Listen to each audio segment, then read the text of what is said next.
More than 2,300 years ago, before Rome rose and Egypt fell, an Athenian philosopher spoke of a lost world drowned by the sea. It was called Atlantis, and its story refused to die. In 360 BC, Plato wrote of an island civilization of immense power and wealth. It lay beyond the pillars of Heracles, he said, and it fell in a single night, swallowed by the sea. Most take it as allegory, a cautionary tale of arrogance punished, no different than myths of gods and heroes. Atlantis, they say, was never real. But the story was not Plato's invention. He credited it to Solon, the lawgiver of Athens, who had heard it in Egypt from priests of Sais. They told him it was history, not parable. They spoke of a war between early Athens and a mighty power from the Atlantic. They insisted the records were kept for generations, older than the oldest Greek memory. And then comes the rift. If it was only a moral lesson, why such precision? Plato described canals, harbors, and rings of land built with metals unknown in his world. He gave dimensions, rituals, even the color of the stone. He told of armies and fleets in numbers absurd for fable, yet set down with the weight of fact. Most myths blur in the telling, but Atlantis was drawn sharp. Too sharp, perhaps, for comfort, and the echoes do not stop in Greece. Across Sumer, India, and the Americas, cultures remembered a great flood, a world-ending deluge that erased cities and scattered peoples. Oral traditions thousands of miles apart describe survivors, wandering after the sea reclaimed their homes.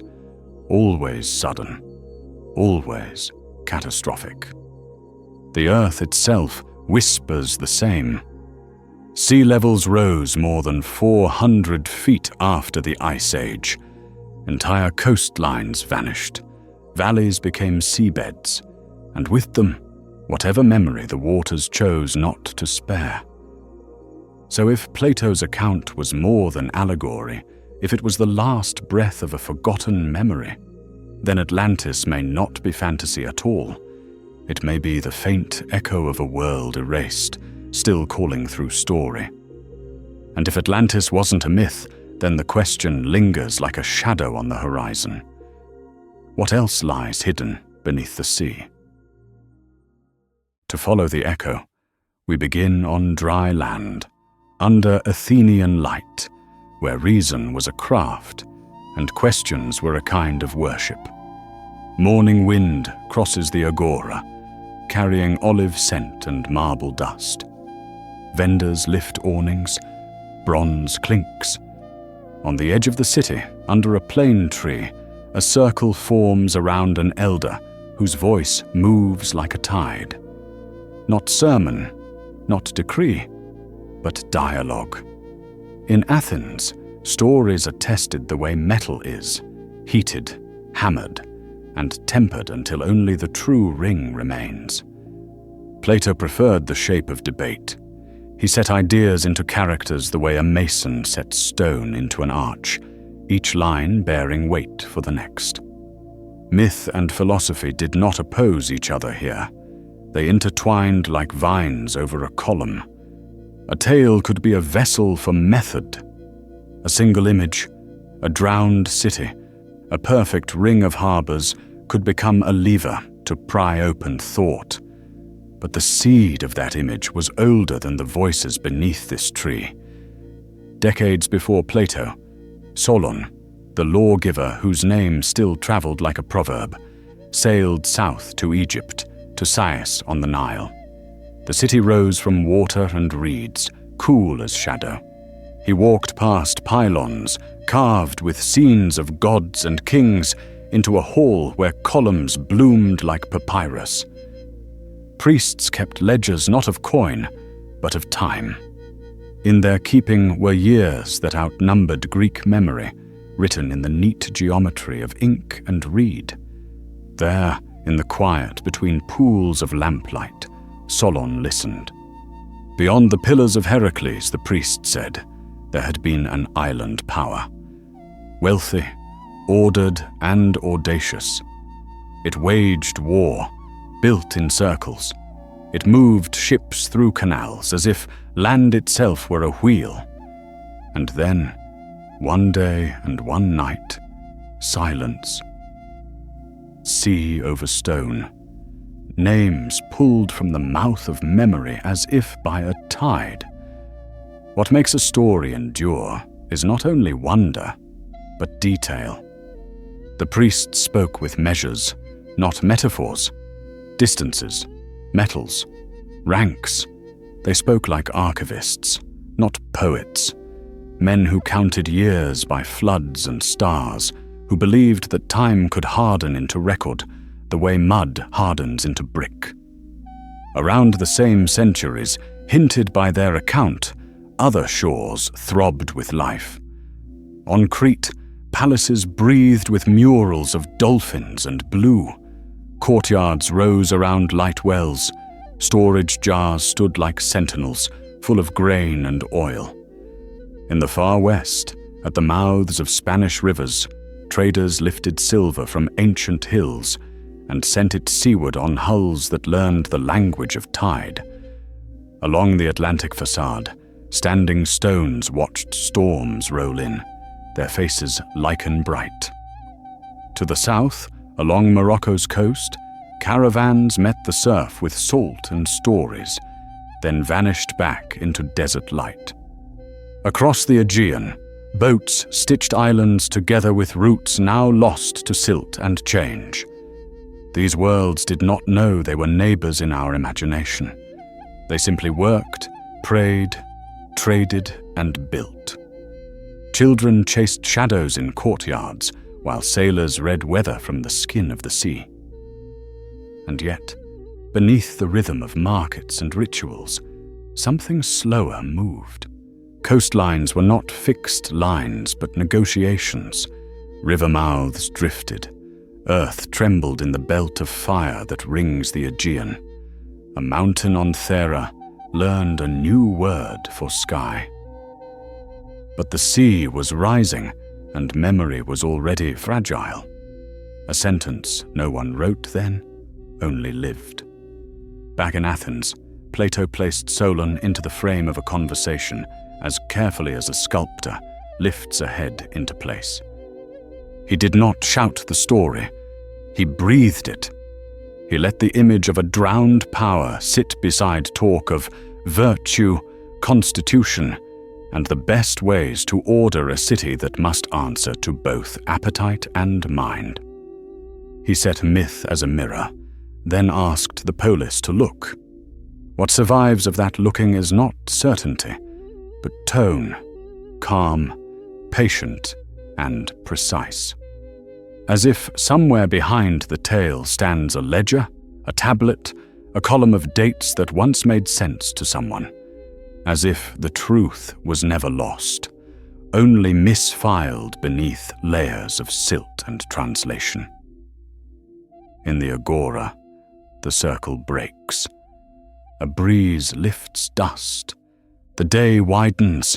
The tale remains, suspended in the mouth of reason like a coin on the tongue. The priests have spoken. The lawgiver carried it home. The philosopher preserved it in the amber of dialogue. And still, the edges blur. The shoreline of the story recedes a little each century, even as the questions grow sharper. The story was older than Athens itself, and already fading into silence. Out of that thinning surf, Plato lifts the shape that will trouble centuries, a vast, ordered power he calls Atlantis. Not a rumor, not a ghost of poetry, but a polity with harbor rings, canals, causeways, laws and kings. A capital built like a target, water and land alternating in perfect circles around a sacred hill. At the center, a temple gleamed, its walls faced with an enigmatic metal, orichalcum, second only to gold. He describes more than grandeur. He provides proportions. A plain measured in stadia, a canal cut to sea, bridges spanning water rings, dockyards sunk deep enough to swallow fleets, armies counted, horses and chariots arrayed, rituals held on specific days beneath a bull's gaze. These are not the soft edges of allegory. They are the sharp lines of a plan. But if this was only a moral parable, why such engineering? Why give the city a geometry you can sketch? Why specify metals that invite dispute even today? Why do the Egyptians stand as guarantors of memory? Miniature choices like these are the splinters that keep the mind from healing around a simple explanation.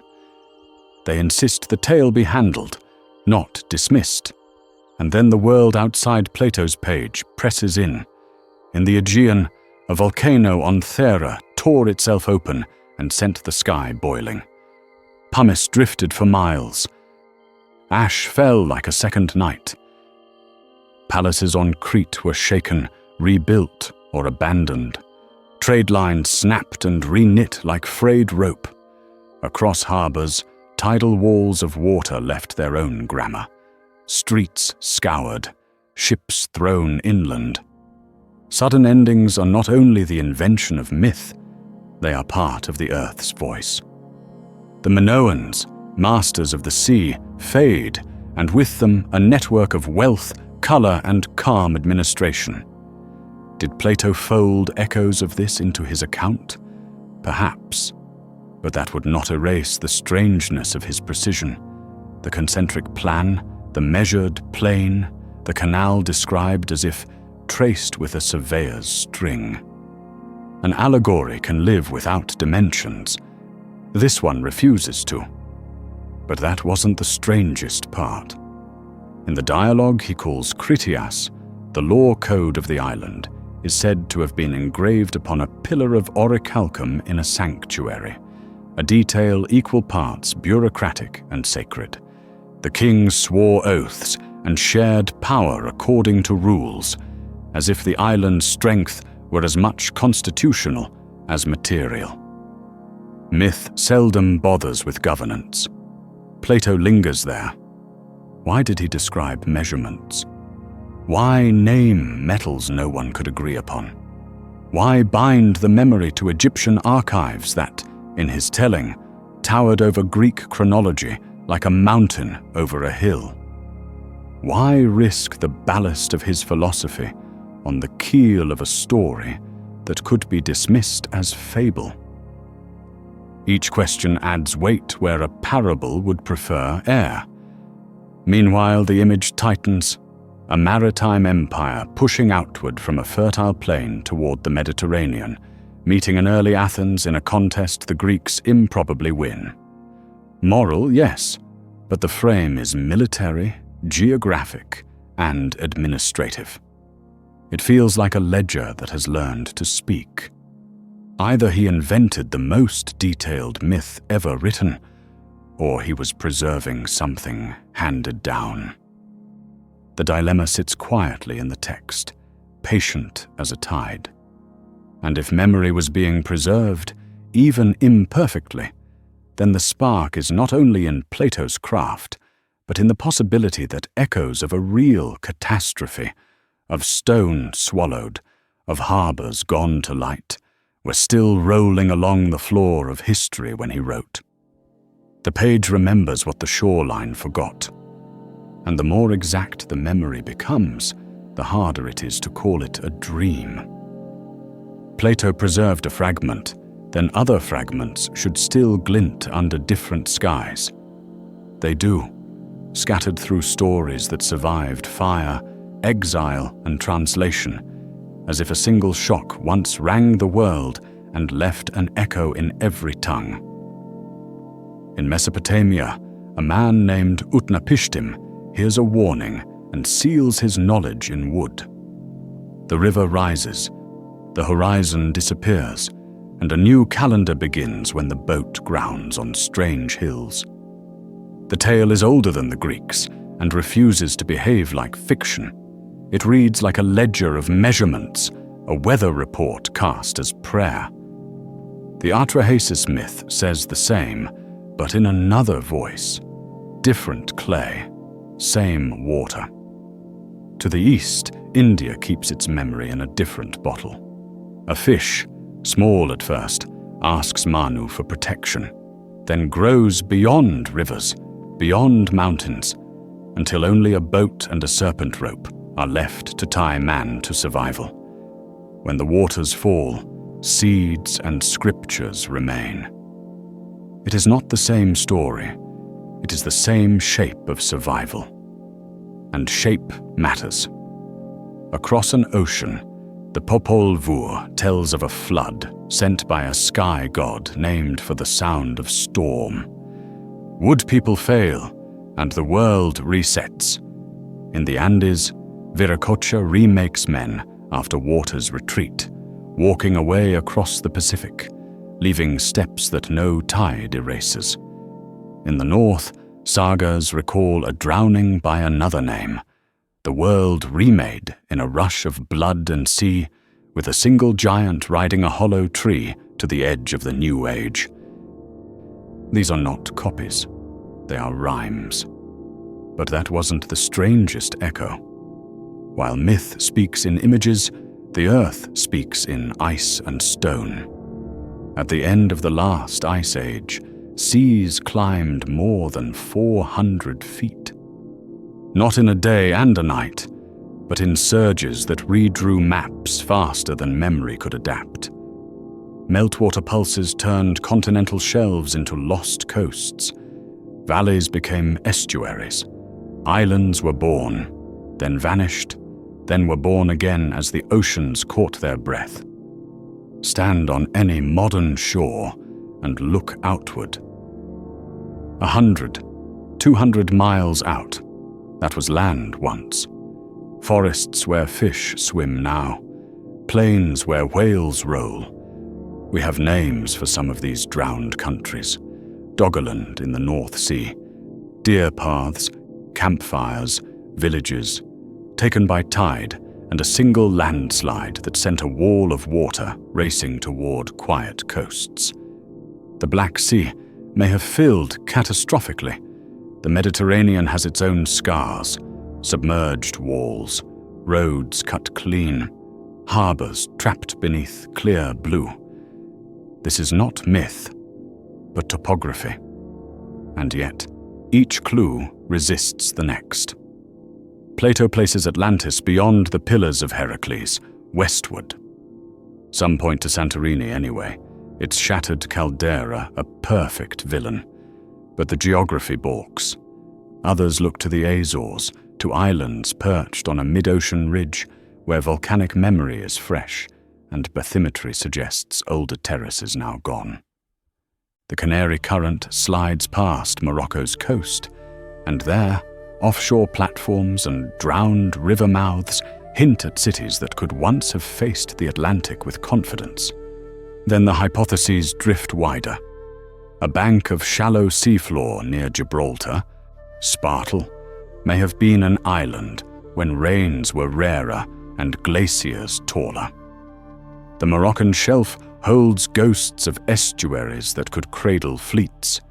Far inland, a great eye in the Sahara, the Risha structure, spins speculation by mere shape alone, concentric rings bright as a diagram. It is almost certainly geological. Almost. The mind cannot help but place a harbor there and listen for surf that will never come. Across the world, other coasts volunteer candidates no one requested. Off Bimini, a causeway of fitted blocks argues with waves. Near Cuba's western tip, a sonar map once drew headlines with squared forms and right angles murmured from deep water. In Japan, terraces at Yonaguni throw steps like a ziggurat at fish. Nature, say many geologists. Perhaps not only nature, say divers who run hands over edges, unkind to coincidence. Each clue contradicts the last, but together they point to something larger than coincidence.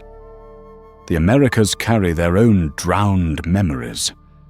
Along the Yucatan, sinkholes plunge to a dark that preserves bones and offerings.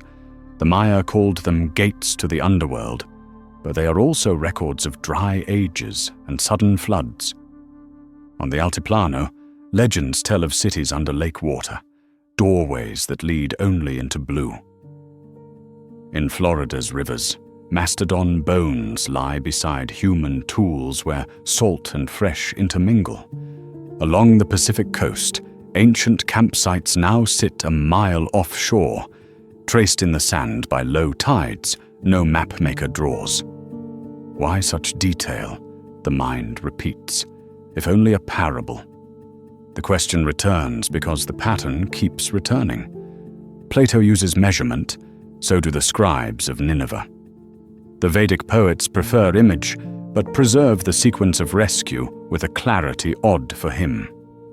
The Mesoamerican books compress the cycle of destruction and remaking into pages few in number, but unblinking in tone. Either all these traditions loved the same dramatic flourish, or they remembered what water can do. And still, opposing tides remain. A single city ringed by harbors is not a global deluge. A philosopher's moral tale cannot carry the weight of sea-level graphs and drowned oak forests. Some say Atlantis is merely Athens in a mirror, hubris dressed for export. Others argue for Antarctica under ice, for maps copied from an age when coastlines were different, a picture carried forward long after the original was ruined. Skepticism is not a refusal to see, it is the discipline of vision. Yet even skeptics admit the edges of our timeline are not as neat as we once thought. So we return to what can be touched.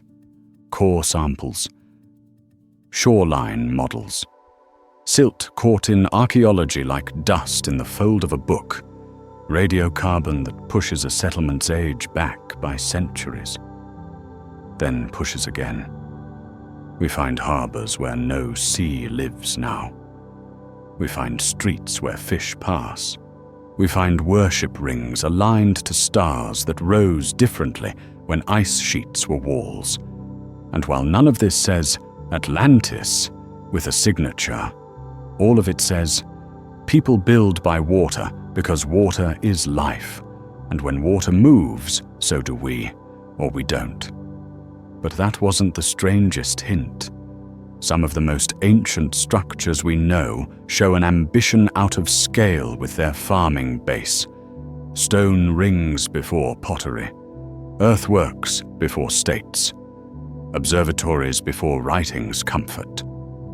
The sequence suggests not a line, but a braid, knowledge traveling in filaments, surfacing, vanishing, resurfacing elsewhere in forms that look like inheritance, but might be memory.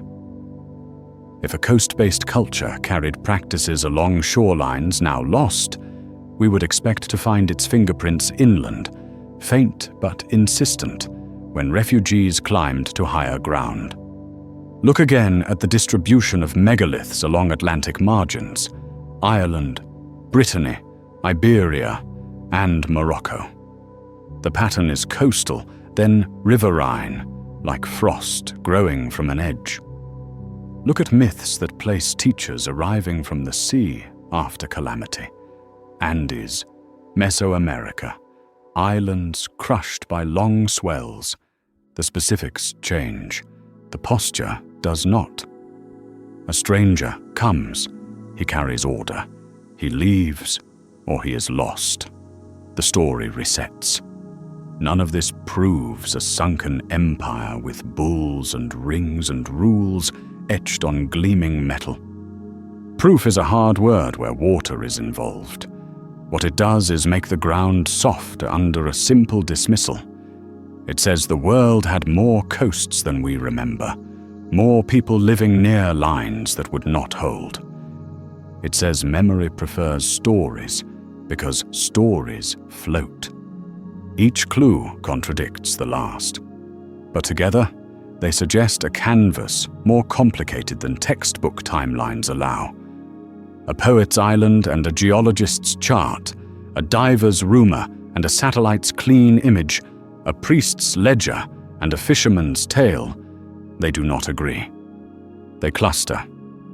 They point. They refuse to resolve. So we hold them all, and we listen to the pressure they exert when pressed together. Perhaps Plato's city is a composite, a lantern made from pieces of older glass. Perhaps it is the last solid noun in a sentence, mostly erased by tide. Perhaps it is only the mask truth wore to be heard in a room where virtue was under discussion. The page still remembers. The shoreline still forgets. And somewhere between them, under the sway of currents and time, lies whatever event first taught humanity the speed at which the sea can take a world away. The deeper we look, the more the story refuses to vanish. So here is the rupture, spoken quietly, like a match struck in a cavern. What if Atlantis wasn't a single city at all, but the memory of an entire literal world? An Ice Age civilization threaded along coasts now drowned, advanced in ways we rarely measure, and erased by a sea that rose too fast for stone to argue. Picture the map at low tide, not today's tide, but the great low tide of the late Pleistocene. Continental shelves stand dry as plains. Rivers carve farther, broader and slower. Bays are fields, shallows are forests. Coasts are not edges, but avenues. People cluster where water and land meet, because trade, food and sky all concentrate there. Knowledge moves by boat faster than it can cross a mountain. Skills specialize along harbors the way guilds specialize in cities. In such a world, advancement might not look like pyramids inland. It might look like harbors, star knowledge, canal work, shipwright craft, and calendars tied to wind. A civilization distributed like a net, resilient until the water rises past the knots. Then the water rises. Not in a single night, but in pulses that act like centuries-long storms. Shelves vanish, river mouths drown. The map withdraws under every coastal town, as if someone is pulling a cloth from a table and hoping nothing breaks. Something breaks anyway. What survives climbs hills, crosses straits, carries memory and story and in habit. How to lay out a harbor, how to track a star, or how to set stone to summon echo. The name of the drowned web becomes singular in the mouths that keep it, because singular names are how we grieve. Atlantis becomes a lantern made from shards. If that is the shape, certain anomalies become less lonely. We have maps whose accuracy seems to outrun their dates. In 1513, the Ottoman admiral Piri Reis compiles a chart from older sources and draws a South American coastline with a grace that feels like memory rather than guesswork. Marginal notes say he used 20 charts and 8 Jafarias, some from hands long gone. Centuries later, some claim the bottom of that map sketches an Antarctic shore without ice. Most scholars disagree. Yet the persistence of the claim points to a deeper itch. How did some early modern maps inherit such clean coasts so quickly? Perhaps because mariners preserved fragments, coast by coast, pilot by pilot, from earlier, local knowledge older than any surviving library. Not pressure for proof. Other charts whisper similarly. Portolans bloom in the Mediterranean with uncanny coastal accuracy before latitude and longitude are daily tools. They are working documents, not prophecies. But working documents imply working traditions, techniques taught face-to-face, refined at sea, carried forward even when their origin towns are long since silt. Now look under the water itself. Near Israel, Atlit Yam sleeps beneath waves, a Neolithic village with houses, wells, and a stone semicircle aligned as if sound and season mattered. Pavlopetri off Laconia keeps streets, courtyards, foundations arranged with city logic, its rooflines long dissolved, but its plan still legible. In Egypt's delta, Thonis Heracleion rose from silt with statues the height of houses, a vanished harbour city returned by diverse lamps. Off India's west coast, sonar traces grids and walls near Dwarka. Some structures prove modern silt, some older, all debated, but the debate itself is a sign that the shoreline can lie. Each case alone is fragile. Together they sketch a sentence we can almost read. Cities and sanctuaries once stood where tides walk now. But that wasn't the strangest suggestion. If knowledge concentrates along coasts, then when coasts drown, the surviving inland record looks like sudden genius in the hills. We read it as discrete inventions because the sea has edited out the gradients. Stone rings flower along Atlantic edges, and then up rivers, as if a memory were migrating. Alignments to sun and moon appear in places that never traded, or traded by routes now under green water. Independent invention, comes the answer, and often that is true. But independence and inheritance are not enemies. They can braid, push farther, still calmly. When we say advanced, we do not need to smuggle in glass towers. We can mean advanced in fit, civil engineering scaled to climate, water management that turns seasonal violence into stored calm, maritime networks with shared measures and star tables, a civic order etched into ritual rather than into marble.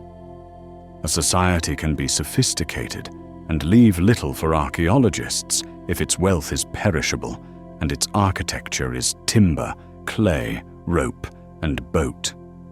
It becomes even more invisible if its towns were placed where the ocean later chose to live. And then the maps return, not as proof, but as mirrors. Oronce Fine's 16th century cordiform globe imagines a southern continent with ice-free shorelines and broad estuaries. Philippe Boiche later draws Antarctic rivers fed by interior seas. These are guesses, hypotheses wearing ink. But guesses are not random. They bend toward traditions cartographers deem worth inheriting. If some traditions carried coastlines from a time of different seas, then later hands, not understanding the time attached, would graft those coasts onto their own worlds and call the fit uncanny. A palimpsest of geography.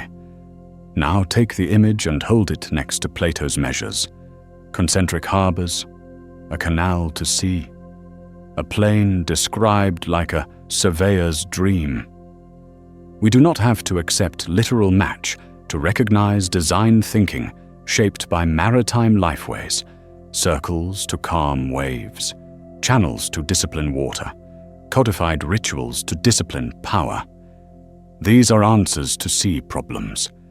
They make a different kind of sense if the root culture learned to build where the water was both threat and avenue.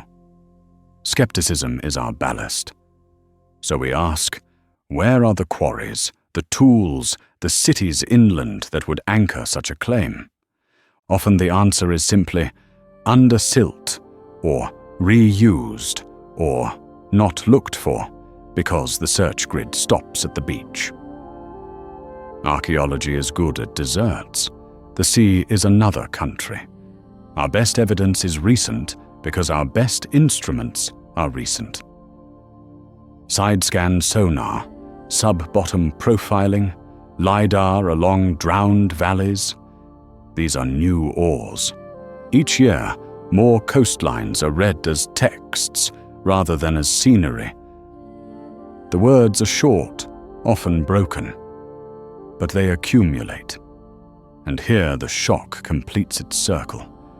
What if our timeline is a salvage document? A record rebuilt on a foundation we barely see because the foundational layer lies offshore? What if the so-called starts of agriculture, astronomy, and city order were less sudden than they seem, each seeded by neighbors who arrived from a map we no longer draw? Not colonizers in bronze, but teachers in boats. Not empire, but influence. Not one Atlantis, but many literal lights, some bright, some brief, drowned, but remembered as one. If so, Plato's island becomes a symbol with teeth, one name for many losses. His precision reads like the last clarity of a fading photograph. The Egyptian priest's confidence reads like the arrogance of archives that had once catalogued coast towns now gone. The flood myths stop being coincidence and become redundancy, the same lesson taught by water to different students. The emotional ground tilts. We are used to thinking of history as ascent, of the past as a narrow ladder whose lower rungs are crude. But if the ocean took a chapter, then the ladder is missing rungs, and what we call beginnings might be rebuildings on high ground. Cities burning is tragedy. Cities sinking is amnesia. The sea does not only destroy, it edits, and edited texts invite misreading. There is a humility in this view, and a warning. Humility because it suggests we are not first in the arts of planning for water. Warning because it reminds us that the line between coast and home is not a line you can sign. It moves. Perhaps our greatest technology is not the tower, but the story that carries memory across thresholds the stone cannot cross. That too is advanced, an archive disguised as a legend, but portable as breath. None of this requires fantasy. It requires listening to patterns that refuse to die, and letting them weigh on our neat diagrams. It does not demand that we find a perfect ring of walls mirrored exactly in Plato's ratios. It asks that we accept the likelihood of many drowned towns whose names we will never learn, and acknowledge how their absence distorts our sense of origin and pace. The shock is not a single discovery, it is a lens. If Atlantis was memory, not myth, then we are the forgotten children of a world erased. If so, the echo doesn't end. It changes register. The story thins into parable, and the parable hardens back into caution. Across cultures, golden ages glitter briefly, then darken, always for a reason, always with a cost. Hesiod speaks of metals as eras, gold to silver, to bronze and to iron, each step a loss of harmony. Ovid turns that ladder into scenes of theft, quarrel, and flood. In Mesopotamia, gods weary of noise and drown a world to quiet it. In India, cycles unwind from truth toward confusion, yuga by yuga, until memory thins like old cloth. The Andean creator walks away after waters settle, leaving lessons as footprints. Even the Norse imagine an end not of law but of measure. Seams burst, seas overflow, and what was held together comes apart. Different skies, same grammar. In the end, abundance without restraint summons its own undoing. Beneath those morals lies a practical terror. Seas erase faster than stone can endure. Wind rounds corners politely. Water argues. What we read as vanished may simply be what water filed under a different name. That is the quiet violence of coasts. They do not explode. They edit. And edits are hard to notice until the page no longer makes sense. Plato's warning lives precisely here. In his telling, Atlantis is powerful because it is ordered, and ordered because it remembers its first commitments. When the divine portion in its rulers thins, appetite widens, justice narrows, wealth becomes its own argument. The law code stands, engraved on gleaming metal, but the living law hollows. Decline is not a lightning strike. It is a drift. The sea does not need to rise to take such a city. It only needs the city to forget what held it together. The pattern is uncomfortable because it refuses villains. Hubris is not a monster. It is a habit. It looks like good years spent cheaply. It looks like ships built larger each season because last season's held. It sounds like, "We have time." The ancients wrap that recognition in stories about gods, because stories travel. They move by mouth when archives cannot. They survive shipwreck because they can be memorized. The lesson is portable even when the city is not. Another echo. What we call fragility is often only proximity to moving borders. Rivers migrate like herds, deltas breathe, shorelines walk. Civilizations that master water tend to believe the pact is permanent. It isn't. Dikes, cisterns, terraces, canals, these are conversations, not conquests. Miss a reply, and the sentence ends differently than planned. Memory helps here. It reminds the next generation where the old channel ran, where the high water reached, where the stones moved last time the wind wore this face. So where does that leave the tale we've carried through these phases? Not with a treasure map, and not with an answer, but with an attitude. Treat myths as compressed observations. They are not peer review, they are pattern memory. Floods arrive in them because floods do arrive. Pride breaks kingdoms in them because pride does. The moral and the geological braid, not to dazzle, but to survive the telling. Return once more to Plato's Athens. He does not scream catastrophe. He speaks as if setting a table, careful, measured, and persuasive. The target of his story is not Atlantis, it is us. He wants a city that remembers why it is a city. He wants law that is not only written, but lived. He wants leadership that refuses the narcotic of success. If the island beyond the pillar stands for anything, it stands for what happens when capability outruns character, and when people mistake momentum for immunity. We stand again where coast and road meet. Our maps are better, our instruments subtler, our pictures of the seafloor sharpen by the year. Yet the human calendar still keeps its oldest feast, forgetting.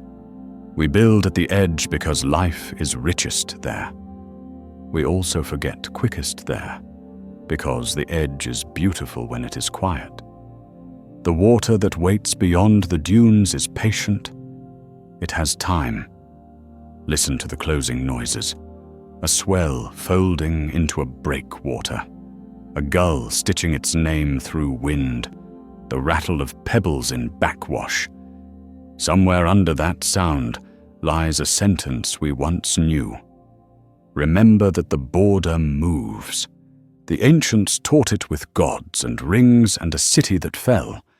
We can teach it with gauges, maps, and the sober humility of planning for flood as if it will come. Because it will. Atlantis, taken seriously, need not promise a lost empire. It can promise a regained attention. It can teach that stone is only slow memory, and story is the fast kind that crosses water. It can remind us that civilizations are not only built, they are tended.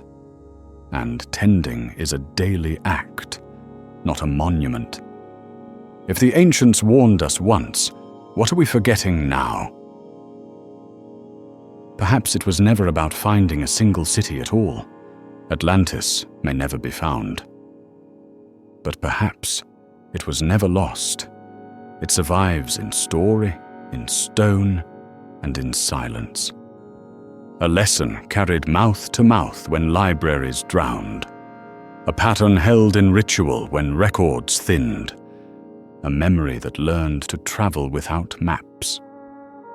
Listen to the shoreline at dusk. The sea breathes in, then out, testing the edge as it always has. Quays become reefs. Roads become sandbars. Names become currents. We read what we can from the pieces that remain. A plan cut into rock. A harbor drawn on vellum. A myth that refuses to die. None of it settles the question. All of it keeps it alive. Beneath the waves, light bends over ruins unseen. And still, the ocean keeps its secrets. Divers trace lines no scribe recorded. Sonar sketches a city no chronicle names. Somewhere a child hears the word Atlantis and feels the shore tilt, just a little, toward wonder. So we close gently, not with an answer, but with attention. Hold the lesson that survives all tides. Borders move, memory fails, stories endure.